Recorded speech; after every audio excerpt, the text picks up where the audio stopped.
De la société McKinsey. C'est à vous. Avant de commencer, on m'a dit que je devais dire 3 règles aux panélistes et aux autres. Première règle, nous devons nous amuser. Deuxièmement, nous allons répondre à vos questions quand elles nous arriveront.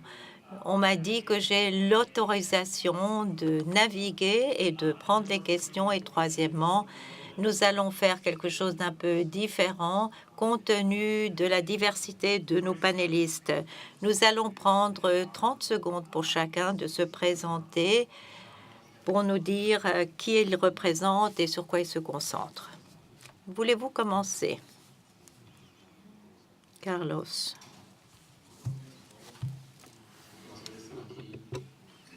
Bonjour.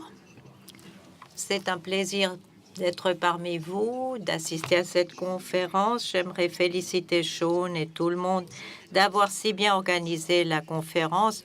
Nous sommes très tristes parce que c'est le dernier panel et d'autre part, on rentrera chez nous. Cela fait 30 ans que je travaille dans l'assurance. J'ai travaillé dans 2 compagnies d'assurance. L'une est la plus importante en Colombie, l'autre, elle occupe la 5e place. La seule assurance coopérative en Colombie, il y a 33 compagnies en Colombie au total et la mienne occupe la 5e place. 11,5 millions de dollars est le chiffre d'affaires dans notre pays et 2,5% des parts de marché sont détenues par ma compagnie. Nous avons 5 agences dans notre pays, 17 concessions. Et nous avons 2000 agents ou courtiers d'assurance. Nous avons 1300 mutuelles et autres dans notre pays. Donc, au total, nous pouvons joindre 5 millions de citoyens colombiens qui ont besoin d'assurance. Nous nous sommes bien développés au cours des années. Nous avons grandi et nous mettons toujours les personnes au centre de l'attention. Nous sommes une coopérative qui a une pensée sociale. Nous pensons aux gens et nous avons aussi une fondation qui soutient des programmes de développement pour des jeunes, des femmes, etc. Nous avons des bourses qui sont accordées à des personnes défavorisées, des pauvres, des personnes de secteurs défavorisés de la société. Je dois dire que c'est très important pour nous. Nous avons quelque chose qui s'appelle coopération ouverte. Nous avons plus de 200 hectares. Nous plantons plus de 2000 arbres. Donc, nous reforestons certaines régions. Nous essayons d'aider les régions qui ont été déforestées. Nous avons aussi de nombreux membres de l'ICMIF qui, j'en suis sûre, voudraient participer à un programme environnemental et atténuer l'impact des nuisances.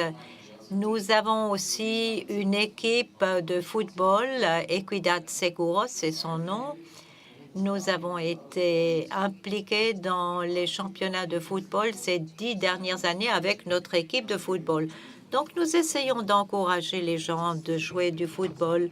Nous avons toute une série d'accords avec nos coopératives et nos entités nationales et 20 000 jeunes sont entraînés pour jouer au football. Nous avons eu 50 ans de conflit en Colombie.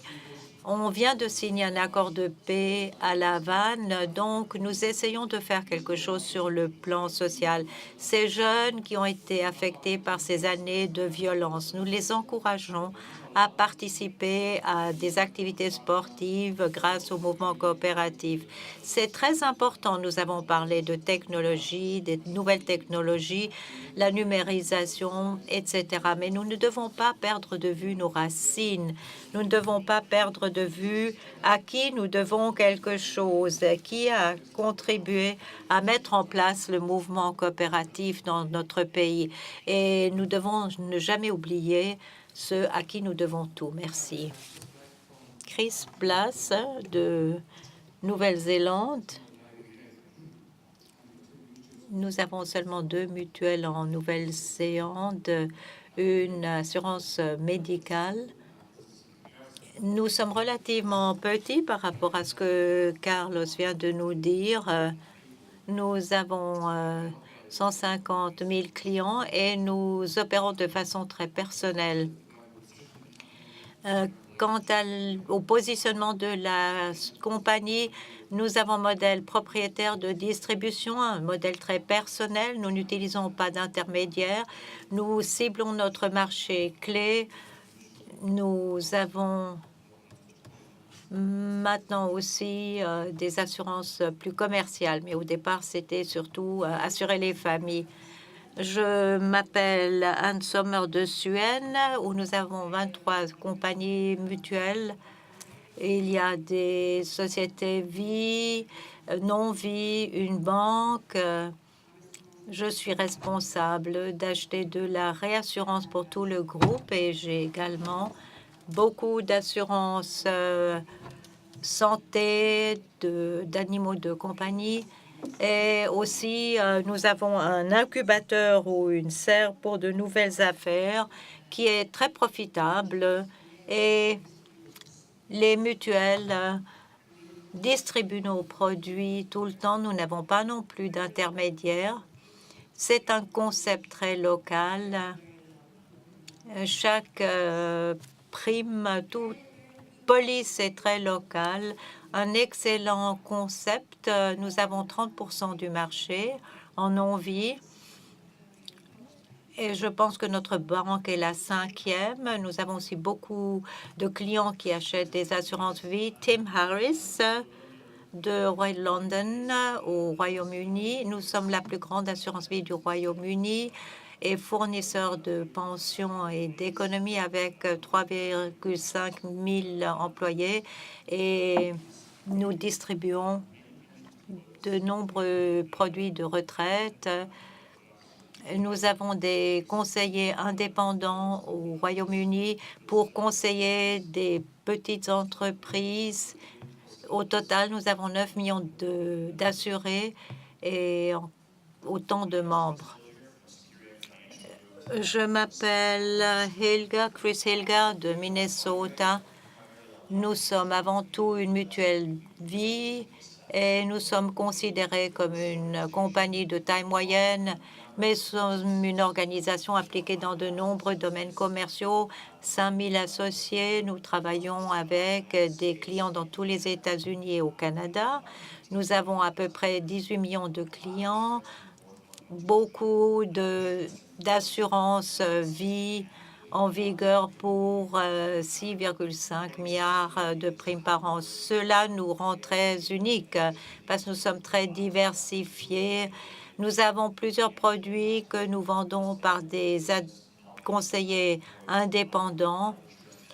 Nous pouvons donc permettre à des entreprises de proposer aussi des assurances vie et non-vie à leurs employés et aussi de proposer des protections à leurs clients.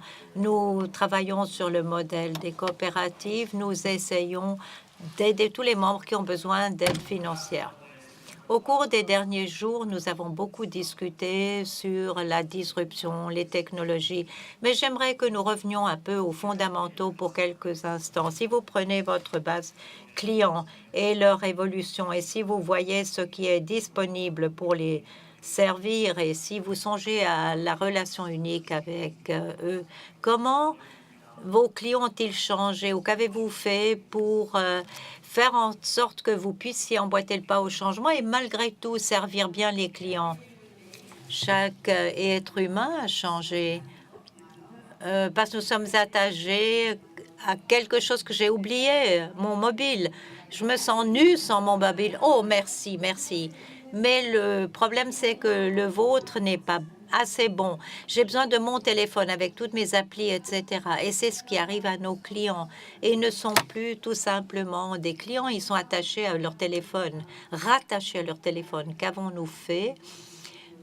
Surtout par le truchement de la banque, mais aussi grâce à l'engagement assurance qui est le vôtre. Il est très commun de regarder ces applis tous les jours, et c'est un grand changement. Mais je crois que cela ne suffit pas.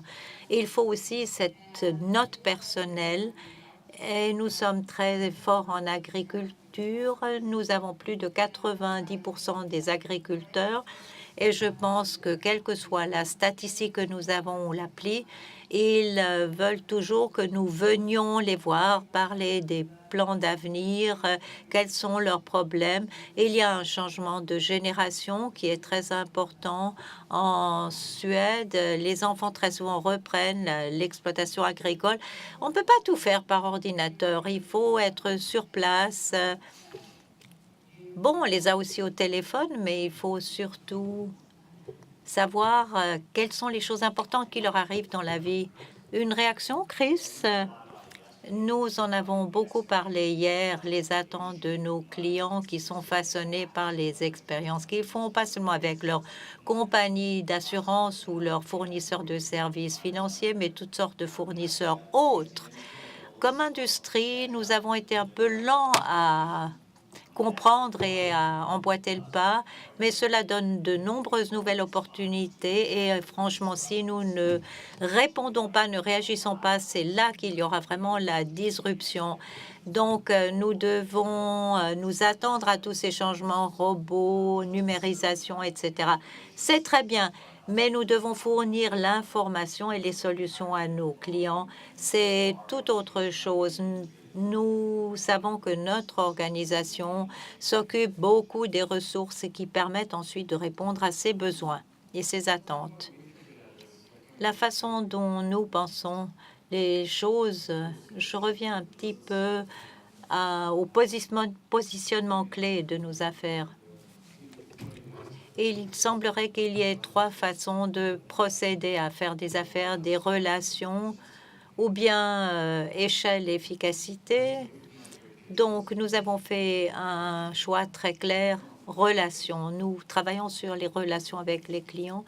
Nous avons un modèle commercial qui soutient cela, mais bien sûr que nous nous occupons aussi d'innovation. Nous sommes une petite société, donc nous voulons ne pas être concurrentiels, si vous voulez. Donc, nous nous positionnons à partir des relations avec le client et nous essayons de nous assurer que nous pensons en termes des clients. C'est les gens extérieurs à notre compagnie pour savoir ce qu'ils attendent. Nous avons des contacts personnels, mais nous avons aussi les contacts numériques. Mais la perspective vient de l'extérieur. Nous savons que les clients recherchent certaines valeurs, économiser à temps, éviter des énervements. Ils veulent avoir la tranquillité d'esprit grâce à la protection. Et comment ce que nous faisons ajoute une valeur à la clientèle dans leur contexte. Une chose qui nous a beaucoup intéressés au cours des derniers jours, c'est les opportunités que nous avons qui sont très différentes de celles de la banque. Hier, j'ai été intéressée de voir que les industries les plus avancées en termes numériques, c'était les banques. Les assurances étaient numéro 14. Et ce qu'il faut, c'est des opportunités d'avoir des contacts avec les clients. Évidemment que pour les banques, c'est quelque chose qui se passe tous les jours, parfois même plusieurs fois par jour. Mais dans les assurances, l'interaction sont moins fréquentes. Il y a le renouvellement de police, etc. Mais c'est une grande chance du point de vue de la clientèle, d'augmenter la fréquence et aussi ajouter de la valeur aux interactions grâce à l'information que nous avons. Nous aidons les clients à comprendre les risques qu'ils encourent. Nous les aidons à faire des choix quant aux risques qu'ils veulent assurer et nous n'aimerions pas que les professionnels de notre industrie qui décident pour eux. Nous voulons la confiance de la clientèle. Alors, eux doivent nous dire ce qu'ils aimeraient. Nous pouvons leur dire ce qui existe et après, c'est lui qui doit décider, le client. Mais ce qui est important, c'est la communication. Vous voulez avoir plus d'informations, avoir un meilleur aperçu. En même temps, vous voulez une note personnelle. Comment avez-vous réussi à équilibrer cela dans votre organisation? Est-ce que vous avez vos managers des relations traditionnelles? Vous avez les spécialistes de l'informatique? Comment faites-vous pour chapeauter le tout? Je ne pense pas que cela a causé quelque confusion que ce soit. Nous essayons simplement de réunir les différents canaux.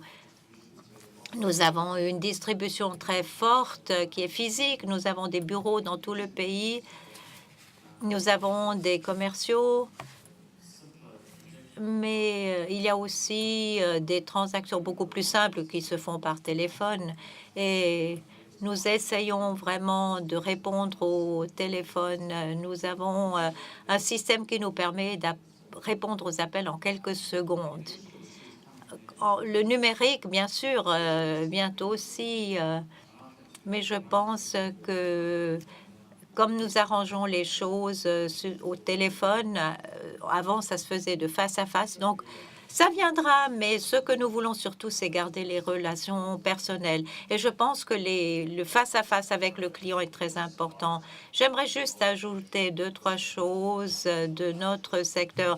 Nous avons une note très personnelle avec les conseillers financiers. Ce n'est pas un défi. Nos conseillers ont la technologie qui les aide à consacrer plus de temps avec leurs clients et moins de temps à remplir des formulaires, traiter l'information. Et c'est eux qui nous poussent vers davantage de technologie pour permettre à la technologie de donner de plus grandes possibilités aux conseillers. Merci. Notre activité est divisée en deux parties. Nous sommes une coopérative, donc les gens nous voient comme un assureur et pas tellement comme coopérative d'assurance. Nous devons rester concurrentiels dans tout le secteur de l'assurance.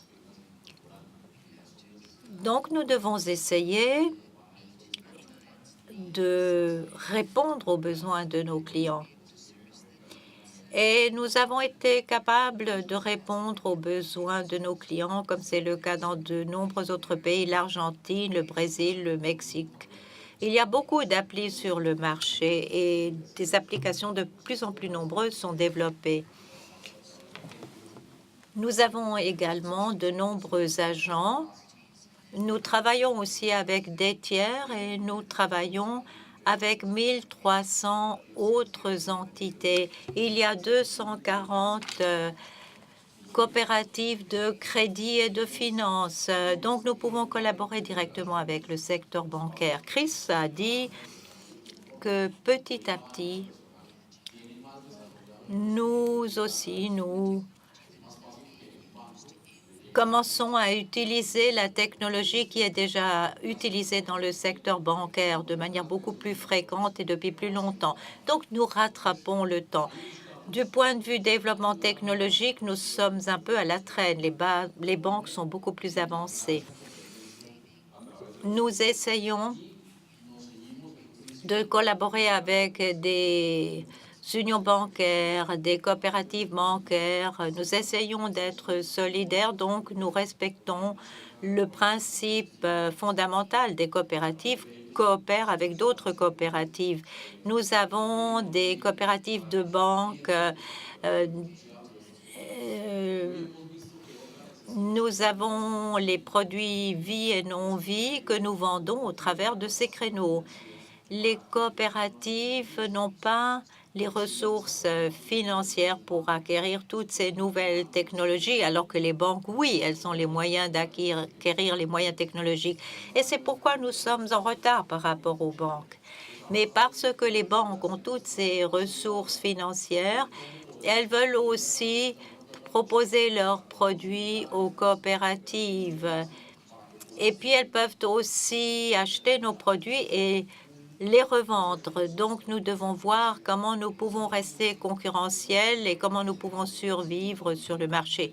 L'aspect financier est très important. Nous devons faire quelque chose pour travailler ensemble entre les coopératives. Merci.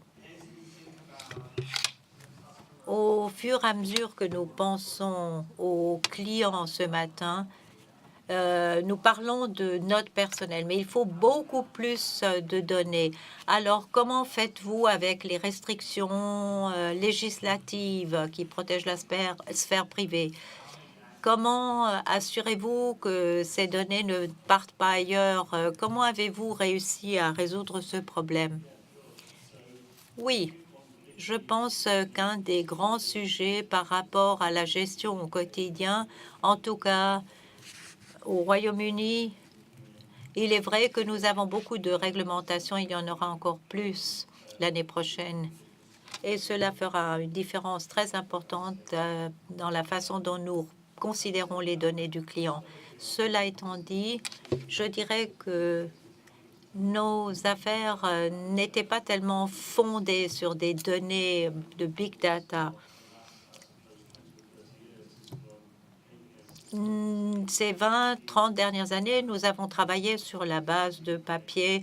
Bien sûr que nous avons collecté des informations qui très souvent se sont perdues. Maintenant, nous avons l'agent qui va voir le client, nous allons voir le client et nous avons ces données que nous informatisons. C'est un grand défi. Les big data vont faire une grande différence, mais surtout dans notre façon d'élaborer des polices, de créer des produits d'assurance, de calculer le prix. C'est là que le big data interviendra, mais pas tellement dans le rapport direct avec le client. Qu'est-ce qui vous préoccupe le plus dans cette dimension?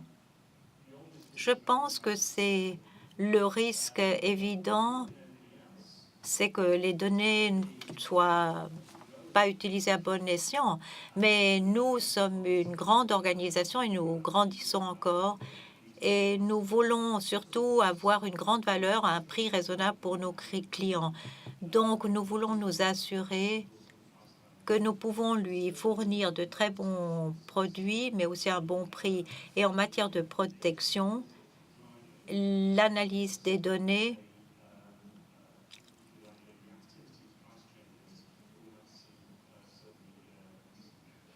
va surtout influencer peut-être le calcul des prix. Mais récemment, nous n'avons pas vraiment vu de grands changements.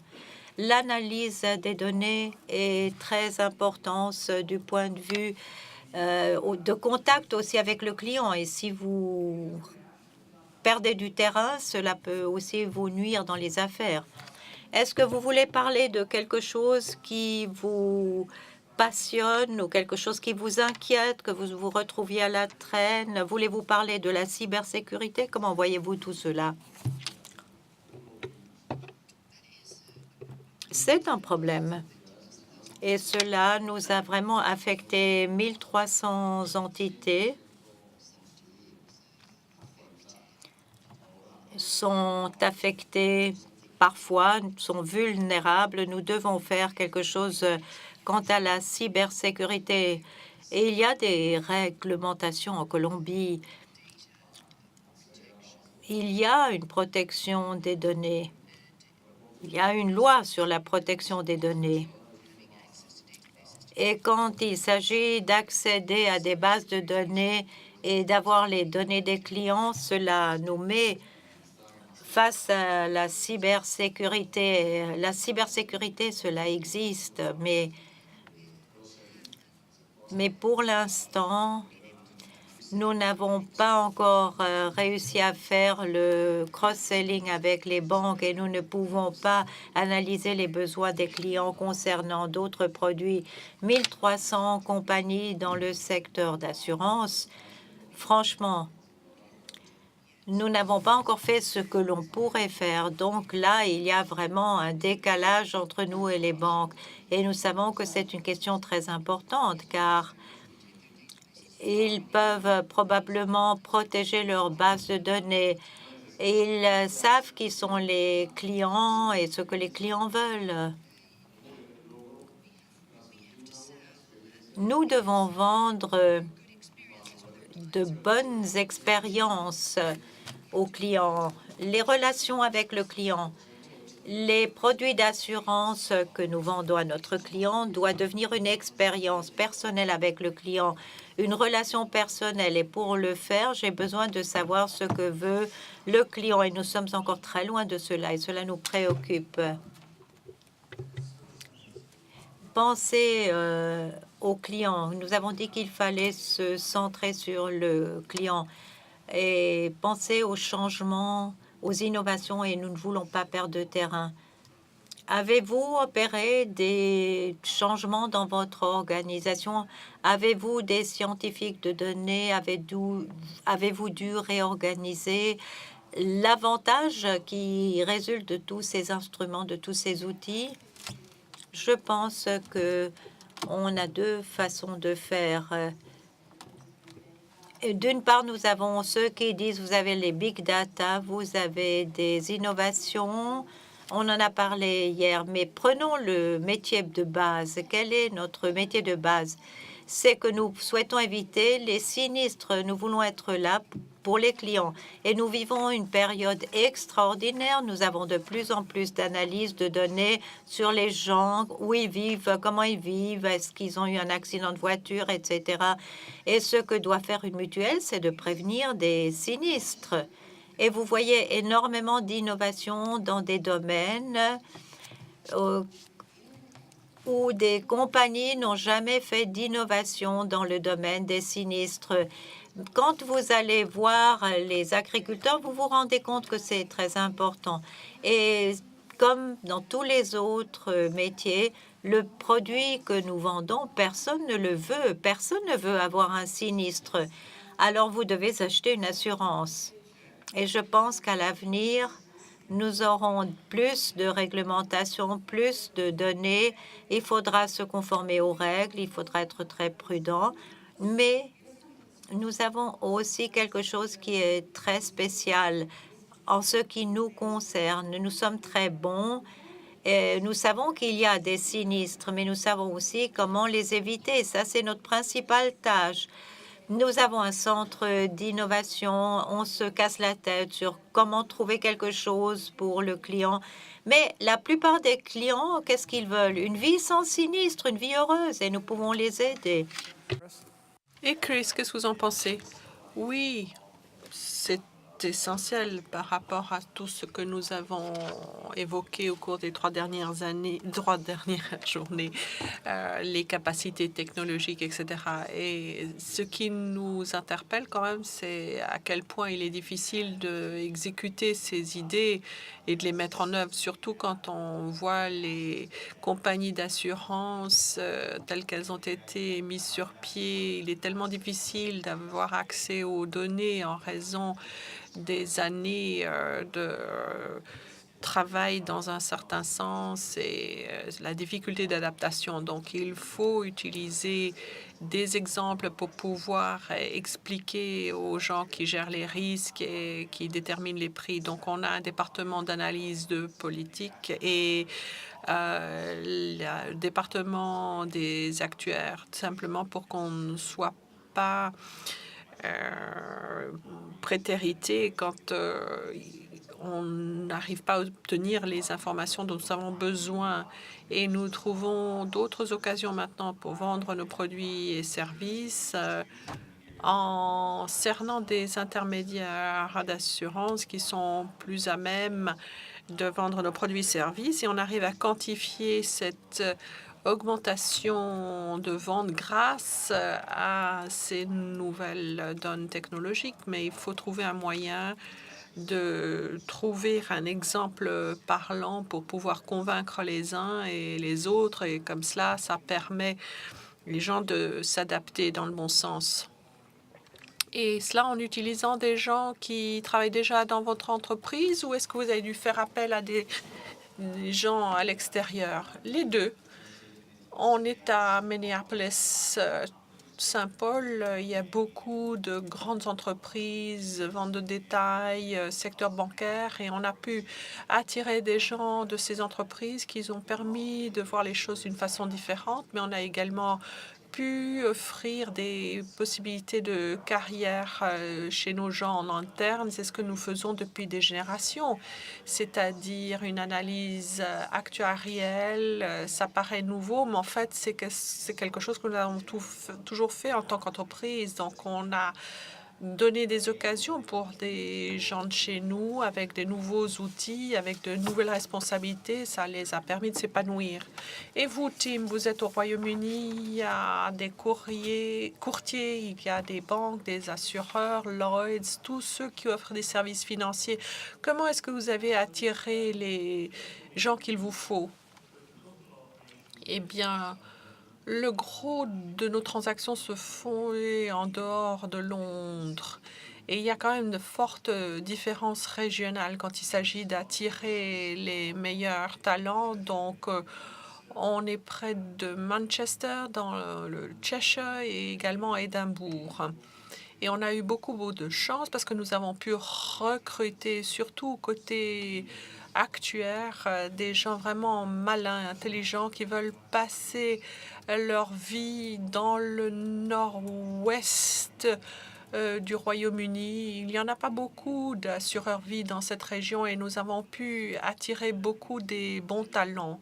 Maintenant, pour ce qui est de l'organisation, il faut leur donner les outils de façon à ce qu'ils puissent vraiment utiliser leur talent au mieux. C'est là le grand défi, dans la mesure où il faut quand même investir dans ces nouvelles technologies pour leur offrir cet accès aux technologies. Mais en fait, on s'est organisé selon le canal de distribution en question, parce que l'interaction face à face de l'usager final avec le conseiller financier, c'est quand même là où on arrive à faire du chiffre, non pas avec les opportunités qui sont offertes par la technologie. Voilà une des questions du public. La distribution face à face, ça coûte très cher avec un agent, et les attentes des clients sont pas les mêmes. Donc, vous pensez que l'équilibre va se trouver où dans les 10 à 15 années à venir?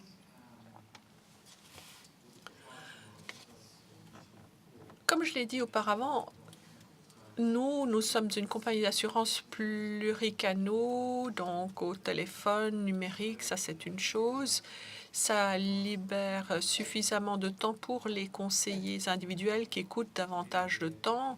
Surtout, il y a une question de mobilité aussi. Donc, eux peuvent dégager de la valeur ajoutée du point de vue conseil. Sinon, ça peut se faire au téléphone ou sur ordinateur, c'est vrai.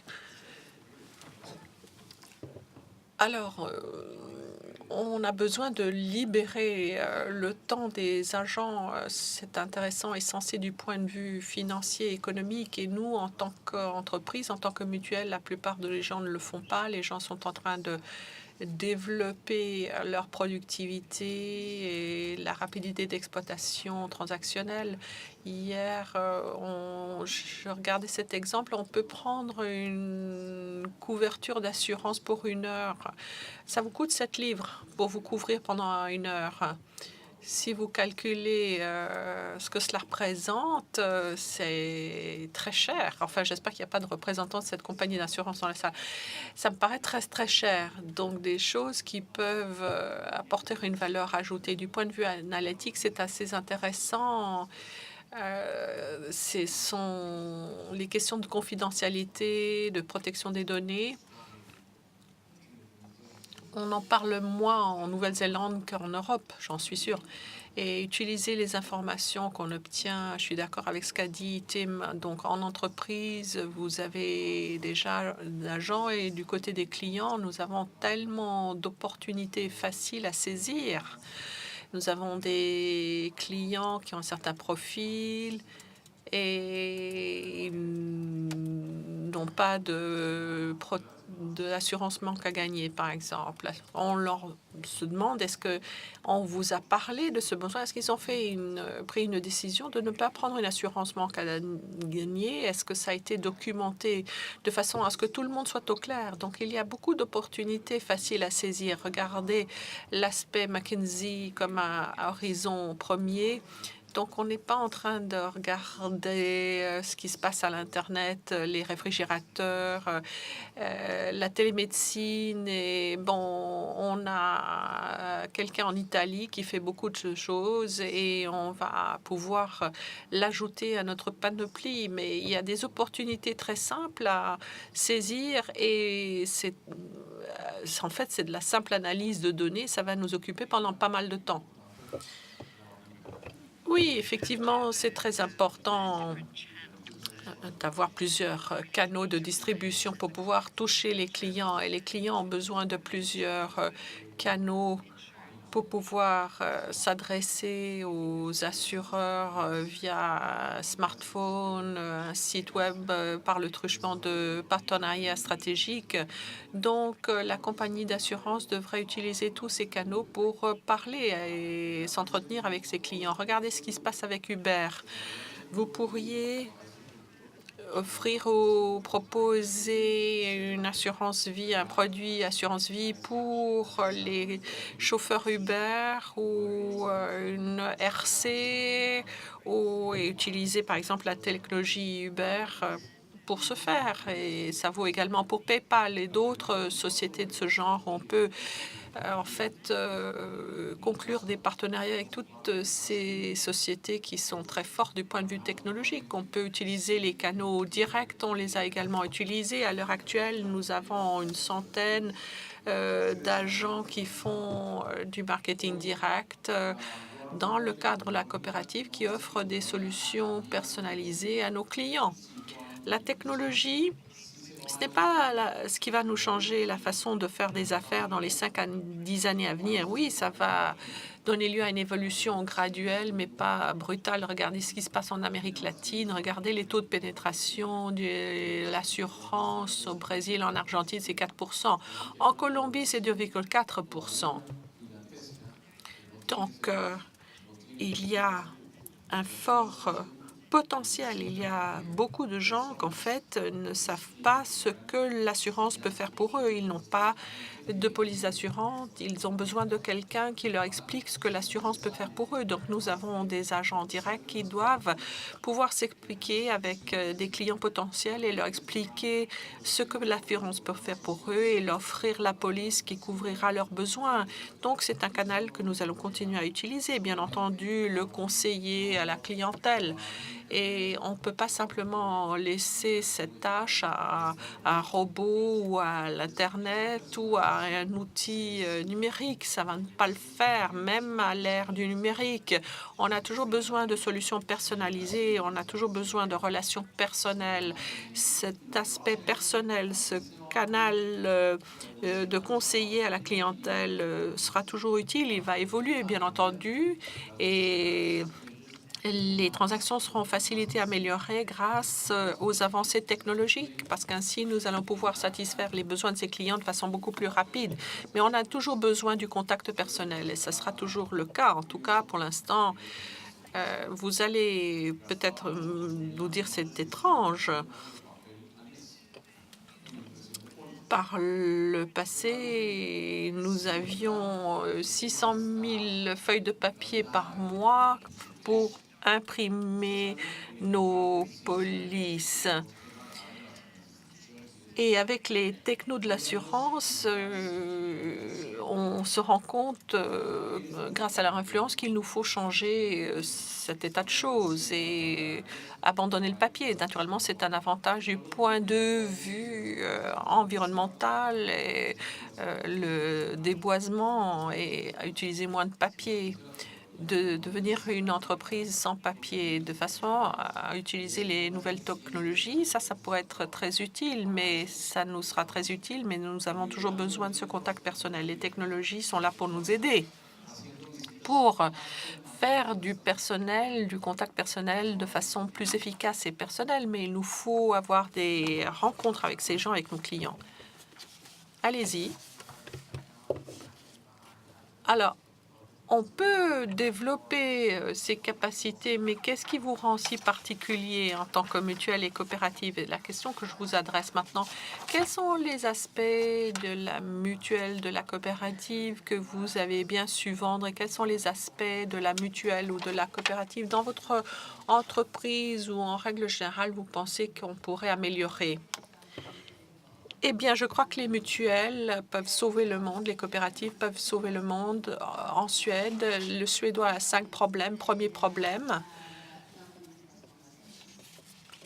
il n'y a pas d'intérêt sur l'épargne, donc ça va compliquer leur vie au moment de la retraite. On peut leur venir en aide en améliorant leur retraite avec des bons produits.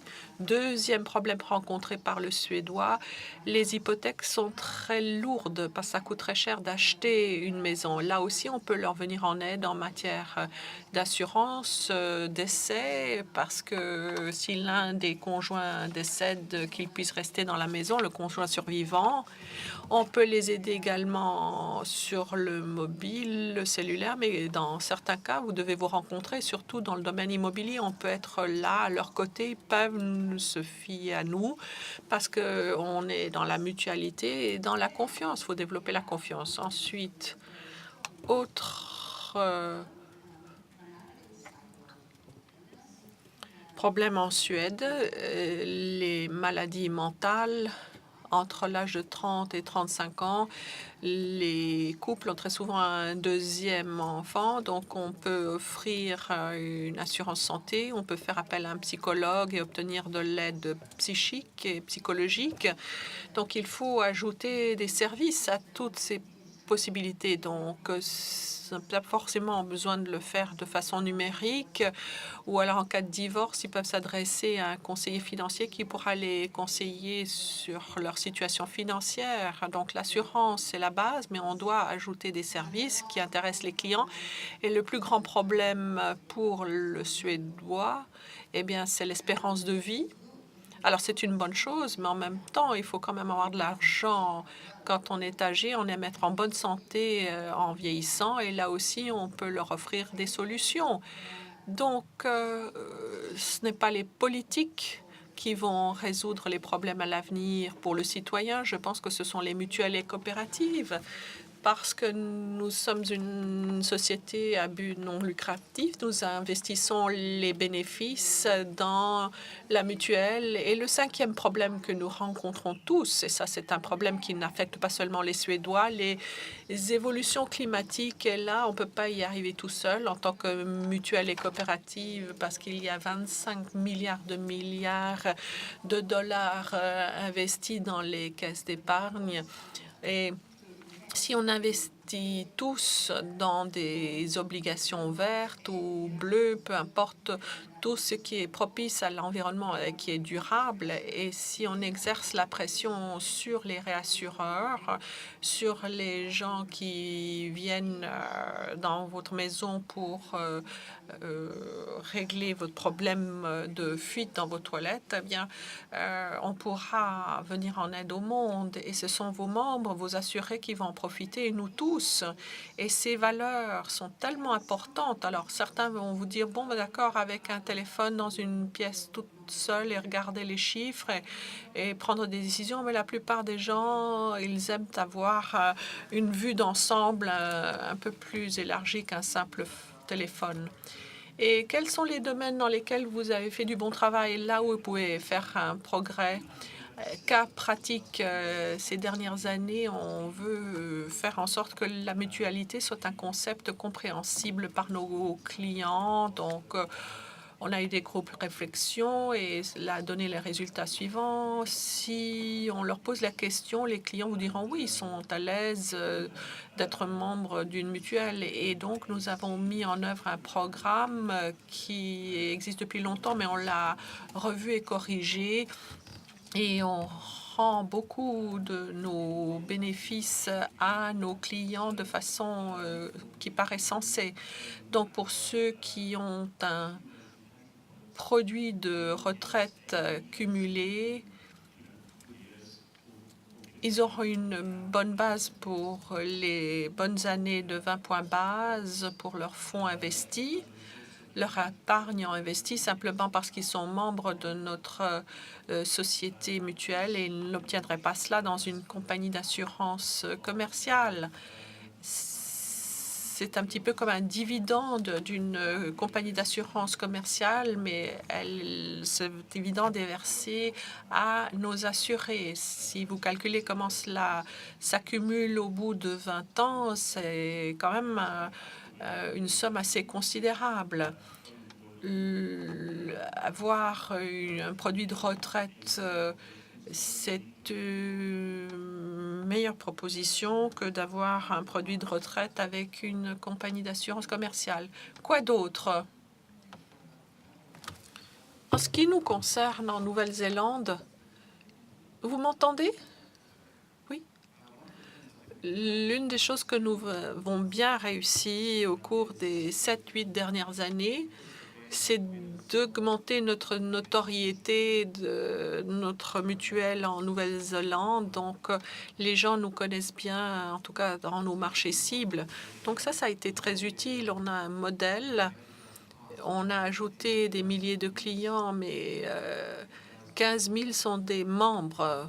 Donc, surtout dans la campagne, vivant dans des zones rurales. Donc, on a une stratégie de communication pour promouvoir la mutualité, surtout auprès des... on ne parle pas beaucoup des membres parce que c'est assez compliqué. Parce qu'un client peut être un membre, et puis si cette même personne travaille dans un domaine particulier, il n'est plus forcément membre. Donc, la visibilité, la notoriété que nous avons réalisée est plutôt bonne. Et autre chose que nous avons réussi à faire, il y a eu 2 grands tremblements de terre en 2011 et en 2016. Et on a été aux côtés de nos membres, aux côtés de nos clients, mais cette année, on a dû augmenter nos prix de 10% en moyenne, 15% dans des zones à risque particulières et 7% dans des zones qui ne courent pas de risque particulier. Ça nous préoccupe parce que on a des augmentations de prix à double chiffre, à 2 chiffres. Les gens commencent à se demander ça vaut la peine d'être chez ce mutuel. Mais 4 mois après, la rétention de nos clients grâce à une bonne préparation, une bonne planification, une bonne exécution, la taux de rétention était supérieur cette année à l'année dernière. Et nous avons de plus en plus de nouveaux clients malgré cette augmentation de prix. Donc, ça nous fait comprendre, en quelque sorte, si on n'avait pas ce modèle mutuel, cette structure de prix qu'on essaye de maintenir au plus bas possible, à ce moment-là, la politique des prix aurait vraiment pris l'ascenseur parce que la plupart des parts du marché sont le fait de compagnies d'assurance commerciale. Et donc, on veut maintenir notre part de marché parmi les populations rurales. Alors, côté négatif, donc nous, on gère nos affaires rurales et cela, ça se fait à perte de façon délibérée. Donc, on a un ratio combiné d'environ 100%. Dans les autres segments, c'est plus élevé, donc commercial 80%, résidentiel 80%. Donc, les zones rurales, c'est prévu qu'il y ait une perte, mais les membres ne le savent pas. Donc, l'un des défis que nous avons côté inconvénient et négatif, de communiquer la valeur que nous offrons aux membres simplement parce qu'on rembourse davantage de sinistres et c'est comme cela qu'il nous permet de maintenir les prix. Mais c'est un défi que nous sommes en train d'étudier à l'heure actuelle.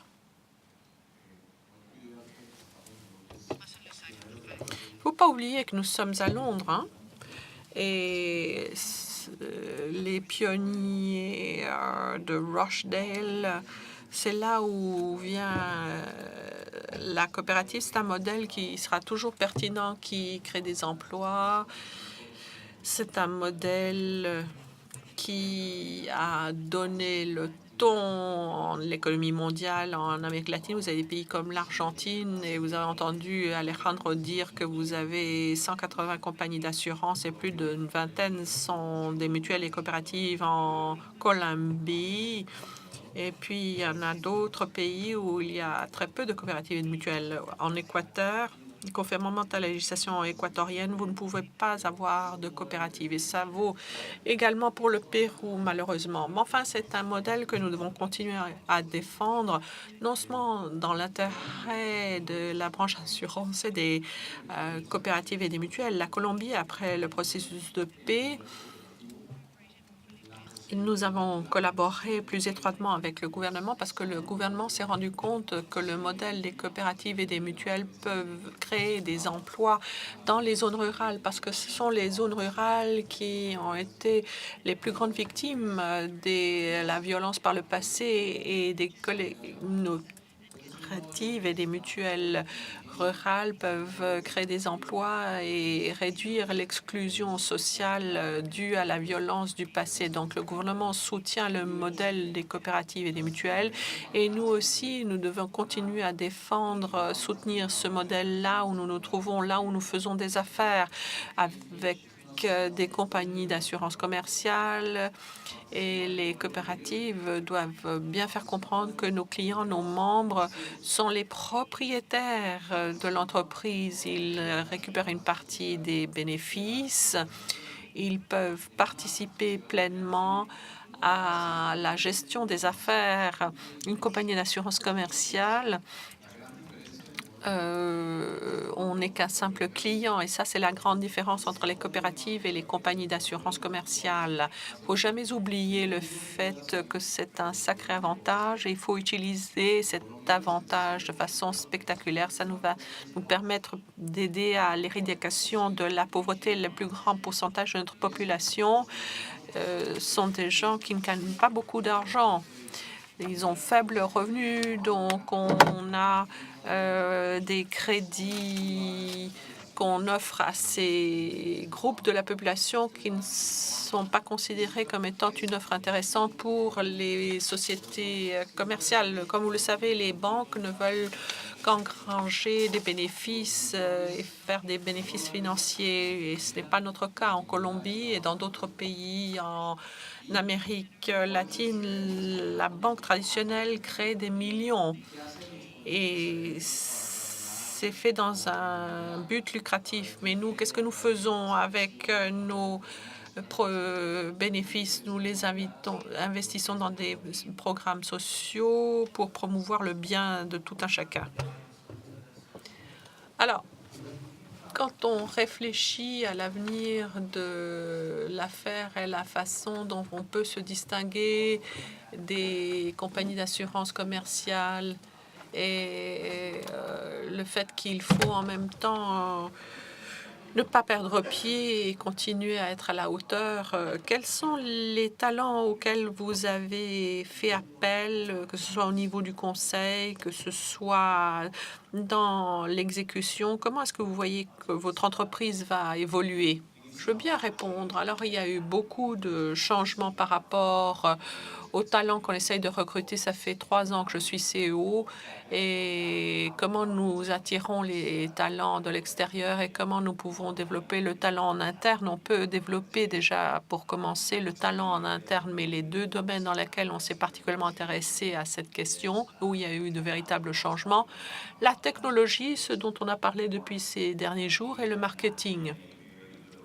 On n'était pas très doué par le passé quand il s'agissait de développer la notoriété de la marque. On a fait du bon travail par le passé pour développer une bonne notoriété auprès de nos distributeurs. Mais au fur et à mesure qu'on s'approche des clients pour utiliser les outils numériques, Il faut développer cette notion de marque et nous n'avions pas ces compétences dans notre entreprise. Il a fallu faire appel à des gens à l'extérieur et allouer davantage de ressources à ce genre de choses, simplement pour s'assurer qu'on puisse développer cette capacité que nous n'avions pas par le passé.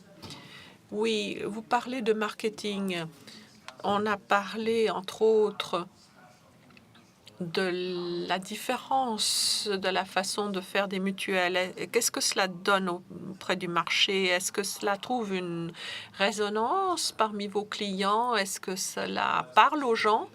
C'est intéressant parce qu'il y a quelques années, on a fait des sondages, des groupes de réflexion pour voir un petit peu ce que signifiait la mutualité pour les uns et les autres. Et très franchement, aux États-Unis d'Amérique, ils ne comprennent rien à rien.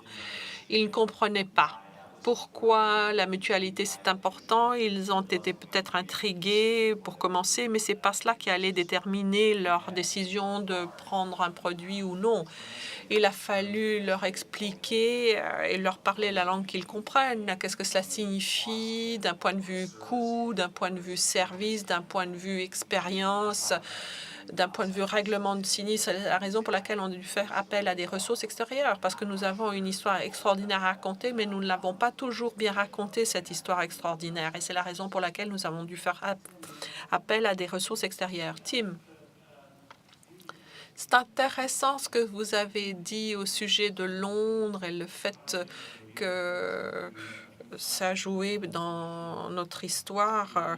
Il y a 5 ans, nous avions 5 marques et on avait notre gestionnaire d'actifs ou de gérant de fortune qui était à Londres, mais il n'avait pas d'accès direct à nos clients. Quand vous parlez d'attirer des talents, et faire en sorte que les gens téléchargent votre appli pour commencer, d'avoir cette reconnaissance de votre marque parmi les consommateurs, ça devient de plus en plus important et on a beaucoup investi dans cette question de notoriété qui est tout à fait contraire à notre culture d'entreprise. On a fait des sponsoring, des matchs de foot, etc.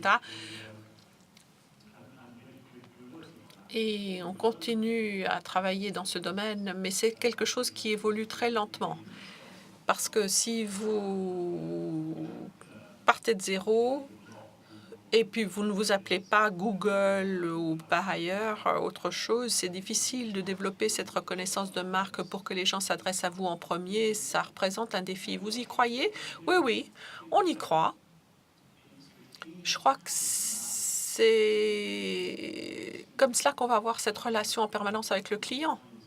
Les gens n'ont pas beaucoup de temps et ils vont s'adresser aux entreprises qu'ils connaissent et en qui ils ont confiance. Pas seulement simplement une entreprise.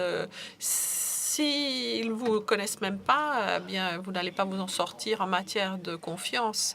Même si vous pensez que ça ne va pas avoir d'effet sur vos taux de rétention ou taux d'attraction par rapport à vos clients, ça peut avoir un impact, en tout cas, sur votre capacité de retenir vos meilleurs talents. Mon voisin à Minneapolis ne sait pas ce que nous sommes, donc on doit être beaucoup plus visible pour obtenir les talents dont nous avons besoin, parce qu'on est en train de régater avec toutes les autres entreprises dans la collectivité, pas seulement des compagnies d'assurance. Il faut développer cette marque pour que cette marque soit connue de tous. C'est cela qui va permettre d'attirer les talents et pas seulement les clients.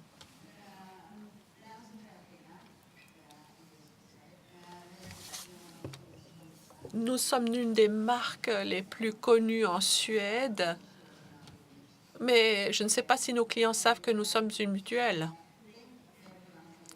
Je crois que on a des longues relations avec nos clients, une marque solide avec de bonnes valeurs, mais les universités, les étudiants pas l'impression qu'ils ont envie de travailler avec nous. Enfin, ils regardent nos valeurs et ensuite ils deviennent intéressés.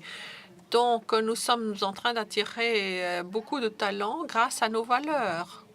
Alors, pourquoi est-ce que on inventerait quelque chose qui ressemble à des mutuelles sur Internet pour attirer les gens. C'est parce qu'ils savent que les mutuelles attirent les gens. Mais alors, toujours en rebondissant sur cette question des valeurs, parce qu'il y a une autre question qui a été posée à ce sujet.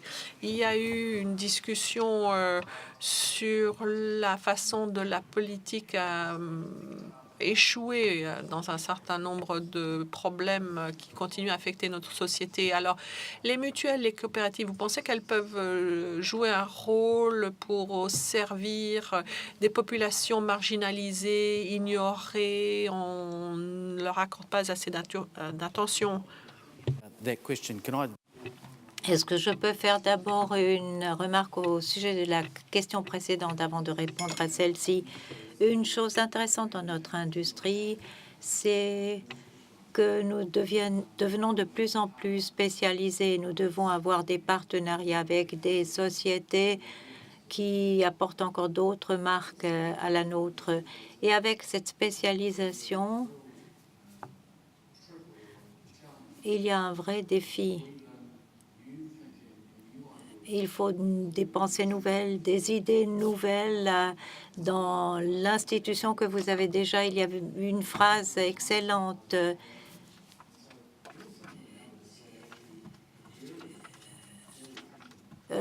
C'est peut-être aussi une question d'âge, mais moi je pense que nous avons vraiment été très ouverts dans la façon de penser. Bon, les jeunes sont encore davantage. Maintenant, les jeunes changent souvent d'emploi. Cela est peut-être une chance, mais je ne sais pas si on est de plus en plus spécialisé, s'il est possible de maintenir toutes ces rotations, parce qu'il y a des exigences très particulières. Personnellement, je pense que là encore, il faut trouver un équilibre et qu'il y a aussi des chances à donner aux gens à l'intérieur de l'organisation pour faire d'autres choses qu'elles n'ont pas l'habitude de faire, même si elles sont très spécialisées, que cela prendra davantage de temps et que peut-être les gens n'auront pas autant de succès. Donc, je pense que c'est quelque chose sur quoi nous planchons, mais je pense que c'est important. Mais je n'ai pas non plus un bon plan à vous proposer. Mais je n'ai pas encore répondu à la question que vous avez posée tout à l'heure. Mais j'ai donné du temps aux autres d'y penser, même beaucoup de temps. Je vais essayer de dire quelque chose au sujet de ces deux questions. Au cours des 46 dernières années, nous avons dû procéder à des changements structurels importants dans notre organisation afin d'être durable, de rester sur le marché. Et notre régulateur a aussi mentionné les changements. Les changements sont aussi au haut de la pyramide dans le comité de direction. 5 membres du comité de direction sont d'ailleurs avec moi à cette conférence. Et ils ont écouté très attentivement tout ce qui a été dit par les mutuelles et coopératives qui ont été ici et qui ont pris la parole. Et ça, c'est le grand changement que nous avons introduit dans notre organisation. Nous allons peut-être modifier les canaux de distribution, les produits, les services, la façon de traiter les sinistres, etc. Donc, je pense que nous avons déjà fait des changements très importants et les marchés les exigent aussi. Et nous n'allons pas arrêter d'ajuster les choses, de procéder à des changements. Maintenant, quant aux valeurs qui sont les nôtres, je dirais qu'elles sont essentielles. Elles sont la clé du secteur des coopératives et nous devons continuer à les promouvoir, à les défendre. Nous devons vivre selon ces principes. Nous devons les divulguer au travers de la population. Parmi notre personnel, je vous ai parlé des clubs sportifs et de notre fondation. Dans notre club sportif, la devise, c'est que si on garde ces valeurs, on gagnera. Ces valeurs sont aussi la discipline, l'honnêteté, etc., que nous voulons qu'elles deviennent les valeurs des jeunes qui sont dans un club de foot et qui iront ensuite à l'université. 35 000 enfants étaient formés dans nos clubs de foot. Nous avons des échanges. Il y a 2 ans, nous avons envoyé 10 jeunes en Argentine pour passer un certain temps dans une coopérative argentine et nous avons fait aussi la même chose dans d'autres pays. Donc, nous voulons vraiment que les jeunes apprennent aussi des qualités de leadership et j'aimerais vraiment féliciter les jeunes leaders qui sont parmi nous. Je suis très heureux qu'il y a 2 heures, nous avons décidé de faire cela, c'est-à-dire d'impliquer des jeunes, de futurs leaders, de les amener à ces conférences internationales. Nous voulons vraiment promouvoir l'esprit de leadership et l'esprit coopératif. Si nous réfléchissons à certains sujets, la notion de partenariat a aussi été évoquée. Que pensez-vous? Quelles sont les opportunités de partenariat entre les mutuelles et d'autres organisations quand vous pensez surtout aux nouvelles capacités que vous voulez mettre en place, les nouvelles qualités, les nouvelles habiletés de savoir-faire? Je pense qu'un des domaines intéressants, c'est le développement de technologies. C'était très intéressant d'entendre les commentaires, d'entendre que les banques et plus que les compagnies d'assurance, mais certaines compagnies d'assurance aussi ont plus de chances de mettre en place la technologie. Mais nous avons dû procéder à des changements importants qui ont aussi affecté l'organisation même, 180 000 livres. Donc, c'est des choses très importantes. Alors, peut-être on peut se demander pourquoi on ne fait pas plus que pour partager ces investissements entre industries. C'est un facteur qu'on pourrait peut-être faire supporter au secteur dans son ensemble. Quels sont les domaines dans lesquels on a le plus de chances de collaborer? Dans la technologie, dans d'autres domaines auxquels vous pourriez penser? Où voudriez-vous voir des institutions collaborer davantage? Bon, nous ne sommes pas seuls sur cette terre et nous ne sommes pas non plus seuls dans notre propre pays. Nous devrons procéder à davantage de partenariats, à des écosystèmes comme Mouvement Coopératif. Nous devons collaborer, travailler avec des coopératives dans d'autres secteurs. Nous devons créer des partenariats pour survivre et être durables. Nous devrons partager nos services, nos produits, faire des économies d'échelle. En Colombie, nous avons une ville, Medellín, où ils ont des coopératives qui ont créé leur propre réseau. Ils ont ce dont ils ont besoin, technologie, etc., grâce à des fournisseurs particuliers, et c'est donc moins cher. Ils ont formé ce réseau, ce partenariat qui est très efficace, surtout lorsqu'il s'agit de commercialiser leurs produits. Je l'ai déjà dit, nous pouvons coopérer avec des unions de crédit, des coopératives de transport, de telle façon à pouvoir vendre des produits que d'autres coopératives vendent également. Donc, nous avons ce genre de partenariat à l'intérieur du mouvement des coopératives, dans le domaine de l'assurance, mais aussi dans d'autres secteurs, dans d'autres coopératives. Nous avons des réseaux avec le secteur public. Par exemple, pour tenir une conférence, nous avons des partenariats avec le secteur de l'électricité, du gaz, etc., pour vendre davantage de produits vie. Donc, ce domaine aussi, nous ne le laissons pas de côté. Nous devons travailler ensemble. Nous vivons dans un monde intégré. Nous avons la microassurance, l'assurance, etc. Nous devons collaborer plus étroitement, pas seulement avec le mouvement coopératif dans le monde entier. Non, vous pouvez aussi lier vos produits, c'est-à-dire les produits d'assurance, aux produits proposés par d'autres coopératives. C'est aussi un type de partenariat que nous pourrons promouvoir à l'avenir. Est-ce que vous pouvez nous dire quel est l'avantage de collaborer? Nous avons commencé à parler de technologie avec la techno-assurance, des sociétés de technologie. Ils sont des innovateurs, mais sont aussi des partenaires en puissance. Mais ce qui m'a frappé à cette conférence, c'est les possibilités que nous avons à l'intérieur de nos coopératives. J'ai parlé avec Oumar hier. Nous avons des possibilités dans le domaine de la micro-assurance. Nous avons parfois une meilleure infrastructure. Cela peut être une possibilité d'innover. Nous pouvons parfois aussi aider et les autres pourront donc être plus rapides comme que nous ne l'avons été à l'époque. Je trouve que le secteur public est intéressant, notamment en ce qui concerne les sinistres. Si vous regardez autour de vous, il y a beaucoup d'accidents.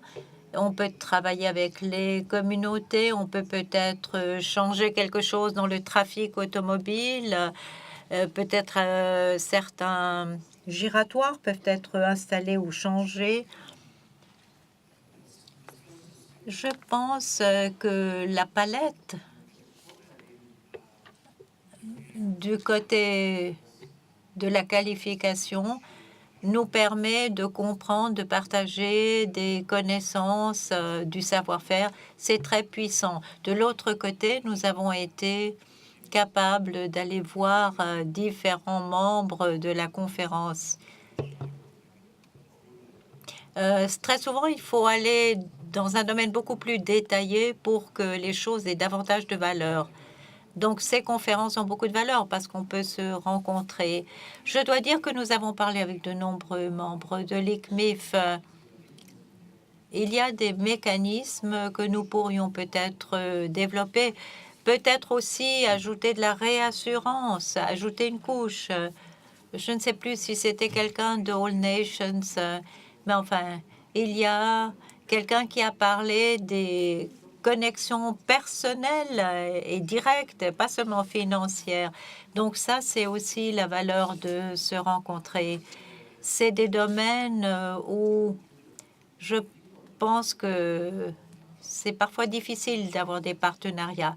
Des partenariats, la technologie, il y a une chance de être présent aussi dans différents États. C'est très intéressant.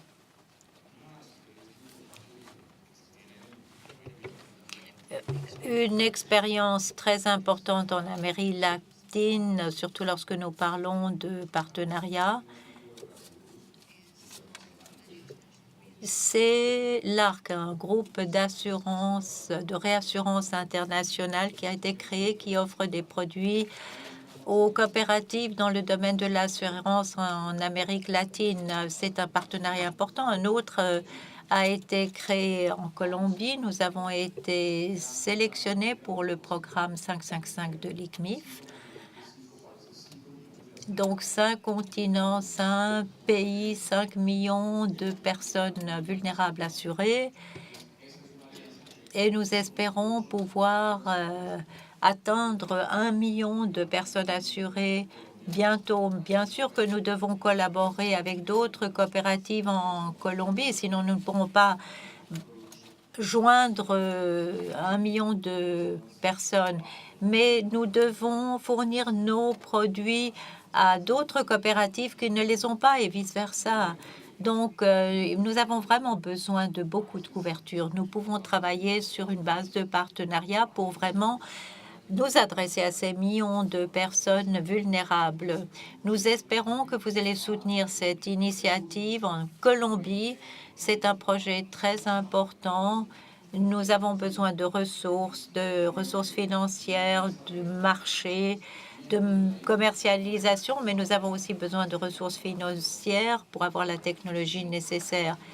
Donc, nous sommes très heureux d'être une partie de ce programme important de l'ICMIF. Cela permettra de servir les secteurs les plus pauvres de la société. J'aimerais que vous me répondiez encore à quelques points. Quelle est la première chose que vous emporteriez comme message et ce dont vous parleriez à votre management en rentrant? Numéro 2, quelle est la leçon que vous avez appris ou tiré au cours de l'année écoulée en matière d'affaires chez vous ou en termes de ce que nous avons entendu ici? Est-ce que vous voulez vous exprimer là-dessus?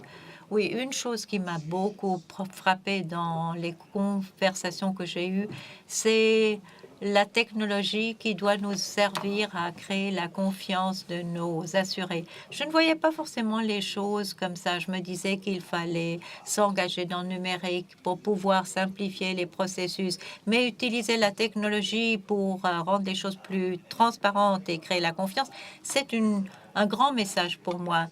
Et la chose que nous avons fait comme organisation au cours de l'année dernière, c'est de précisément commencer.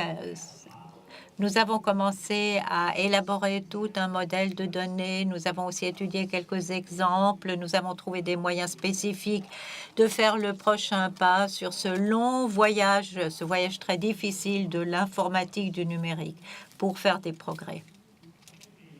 Je pense que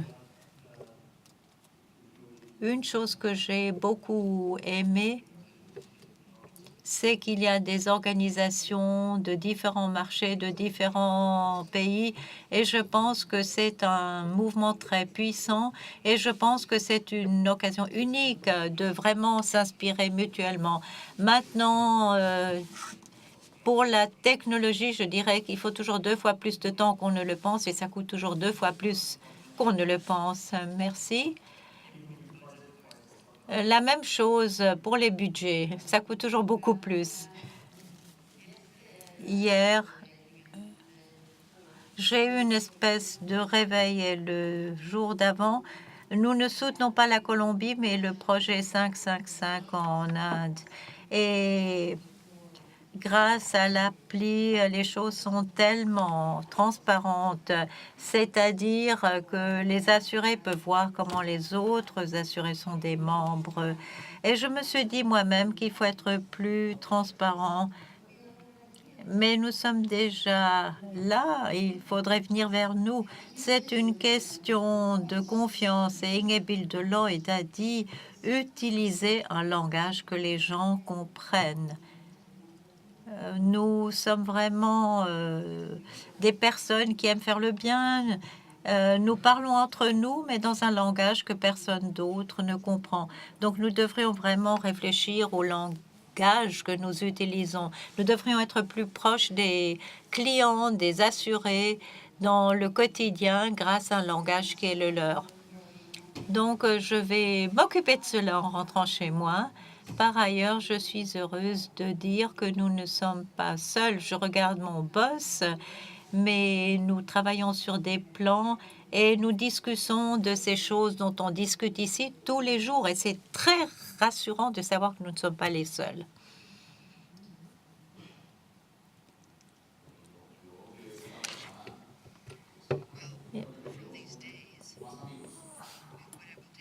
Ce que je remporterai de ces journées de conférences, c'est davantage d'amis et c'est très important. J'ai tellement plus d'amis maintenant et c'est tellement important. Très souvent dans notre domaine, on croit qu'il faut inventer les choses. Mais à l'ICMIF, on ne doit pas inventer soi-même. On apprend beaucoup de nouveautés et surtout, on se fait des amis. Et j'emmène ces amis avec moi, pas physiquement, mais dans mon esprit et dans mon cœur. Et nous avons aussi besoin d'une stratégie de développement, un plan de développement pour ces nouvelles technologies. J'ai appris beaucoup de ces nouvelles technologies. Les coopératives, les mutuelles les utilisent. Et puis dans le bâtiment de Lloyd, j'ai trouvé cette brochure. Vous savez que Londres est la crèche de l'assurance. J'ai trouvé cette brochure de Lloyd's à Londres. Cette brochure nous dit comment faire comprendre aux gens à quel point il est important d'être assuré. C'est un livre très facile à lire, ça explique très bien les choses. Il explique très bien comment dire aux gens pourquoi il est important d'avoir une assurance et d'être couvert de manière adéquate. Nous avons participé à de nombreux panels. Nous avons eu des ouragans, des tsunamis, des tremblements de terre, tellement de catastrophes naturelles et nous nous rendons compte qu'il y a tellement de gens sous-assurés. Donc nous devons vraiment faire comprendre à tout le monde qu'ils doivent avoir une couverture appropriée et que le gouvernement doit aussi faire quelque chose. Mais nous aussi, nous pouvons aider. Nous pouvons nous aider nous-mêmes. Nous pouvons parler avec les représentants gouvernementaux pour voir ce que nous devons faire pour nous assurer que chacun soit assuré de manière adéquate. Ça, c'est un message que j'emmène chez moi de cette conférence de Londres. Oui, je pense que réfléchir à la sphère privée des données, la conversation qui a eu lieu ici, elle a sans doute beaucoup touché les Européens du point de vue des clients, mais aussi du point de vue des assureurs. Ce sera de plus en plus important. L'information est très puissante. Alors, nous devons être sûrs que nous protégeons aussi cette information et ces données. L'autre chose, Bill Gates a dit quelque chose que vous connaissez. Les gens ont tendance à surestimer les chances qu'ils ont au cours des 2 années à venir et ils sous-estiment les changements des 10 prochaines années. Donc, pour nous, ce qui est très important, il est urgent de faire les bons choix stratégiques et ce n'est pas facile. Et parfois, il est mieux que les personnes soient vraiment très fortes dans une ou deux choses. Il ne faut pas savoir tout faire. Il faut être bon à faire une ou deux choses.